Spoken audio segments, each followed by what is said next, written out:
네 번째 산수 몽꾀를 살펴보겠습니다.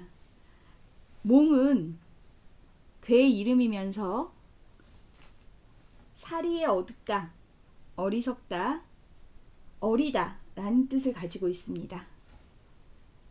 몽진이라고 하는데요. 이런 말 들어보셨나요?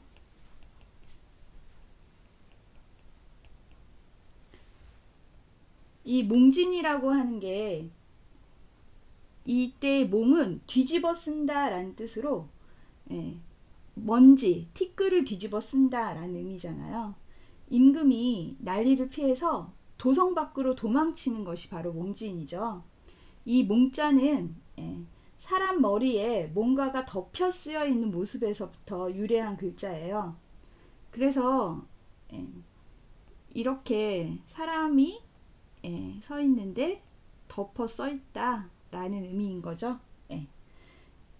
이 글자는 어리거나 어리석어서 상황을 제대로 파악하지 못하는 상태라고 볼 수 있습니다. 눈을 가리고 있는 상태인 거잖아요. 이 눈을 가리고 있는, 덮어 쓰고 있는 이것을 벗어야 상황을 제대로 볼 수 있는 그런 때라고 말할 수 있습니다. 그래서 저는 이 괴의 이름을 어린아이와 어리석음, 산수몽이라고 했습니다. 세 번째 괴가 수레둔괴였는데요. 수레둔괴 다음에 산수몽괴가 이어지는 이유를 서계전으로 살펴보겠습니다. 물생 필몽 고 수지이 몽 몽자 몽야 물지치야. 만물이 생기면 반드시 어리니 그러므로 그것을 받기를 몽꾀로써 했다. 그러면 이 갈지자에 해당하는 이것이 바로 둔꾀가 되겠죠. 둔꾀를 받기를 몽꾀로써 했다는 겁니다. 몽자 몽야니, 몽이라는 것은 어린 것이니 물지치하라. 만물이 어린 것을 말한다. 이 치자가 유치하다 할 때 치자죠. 어리다 라는 뜻도 있고요. 작다 라는 뜻도 있습니다.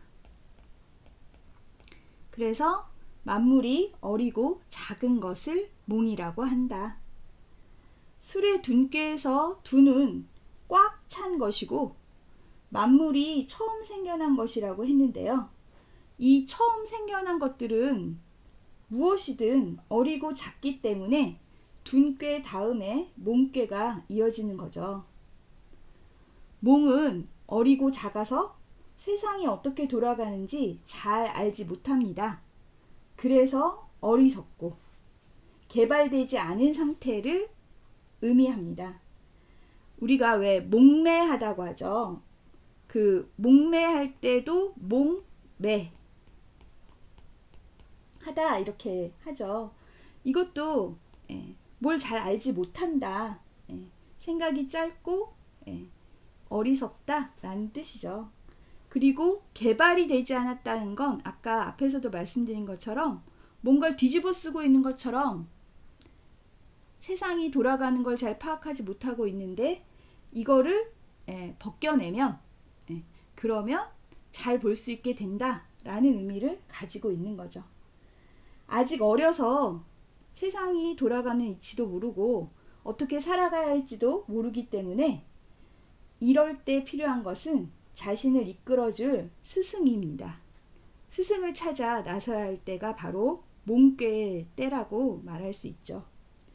이제 산수몽꾀 대상전을 보겠습니다. 상왈 산하출천 몽 군자이 과행육덕. 상전에서 말했다. 산 아래에서 샘이 나오는 것이 몽괴이니 군자가 이것을 보고서 과감하게 실천하면서 덕을 기른다.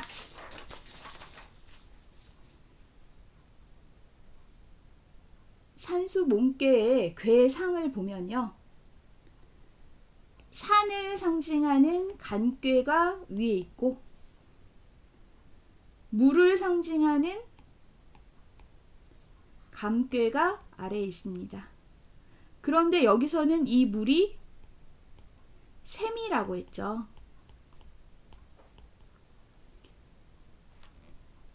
그리고 이 간꾀는 산을 상징하기 하는데, 이 간꾀가 의미하는 바는 그치다, 멈추다에 해당하는 그칠 지이고요. 이 감꾀가 의미하는 바는 험하다, 빠진다 라고 했습니다. 그러면 지금 이 상황을 어떤 상황이라고 보고 있느냐면, 산 아래에서 물이 솟아나오는 상황이라고 얘기했는데요. 이 물이 처음으로 솟아나오는 것이라서 샘이라고 한 거죠. 이게 만물이 어린 상태에 해당하는 그런 의미이기도 한 거죠. 그러면 샘이 처음 솟아났을 때 그 자리에서 솟아나서 어디로 어떻게 가야 될지 모른다라는 의미입니다. 왜 그러냐 하면 지금 솟아난 샘이 멈추고 있는 상태이기 때문이죠. 험함에 빠져서 갈 길을 잃어 멈추고 있는 상태, 어디로 가야 할지 모르고 있는 상태가 바로 몽꾀의 상황입니다. 사람으로 치면 사람이 어리고 또 판단 능력이 미숙해서 자기가 어떻게 살아가야 할지를 알지 못하는 때와 같죠. 이때 군자가 이러한 상을 보고서 해야 될 일은 과행육덕입니다. 여기서 이 과행은 과감하게 실행하는 것으로 장애물을 만났을 때 피하지 않고 정면 돌파하는 것을 의미합니다. 샘이 처음 솟아났을 때 졸졸졸 흐를 정도겠죠. 모래하고 자갈에 막힌다면 흐르다 말 수도 있습니다. 하지만 이 모래와 자갈 같은 장애물도 과감하게 부딪혀서 그렇게 계속 도전할 때 물길이 터지고 결국 제 갈 길을 찾아서 흘러갈 수 있게 됩니다.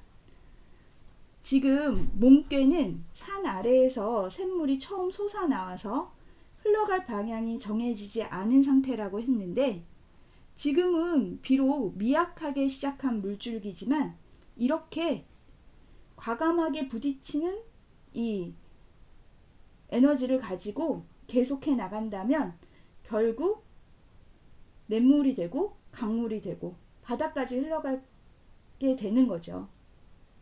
이때 필요한 것이 바로 이 어리석음을 깨우쳐주고 가리워진 시야를 열어줄 수 있는 스승을 만나는 것, 스승을 만나서 배우고 성장하는 것입니다.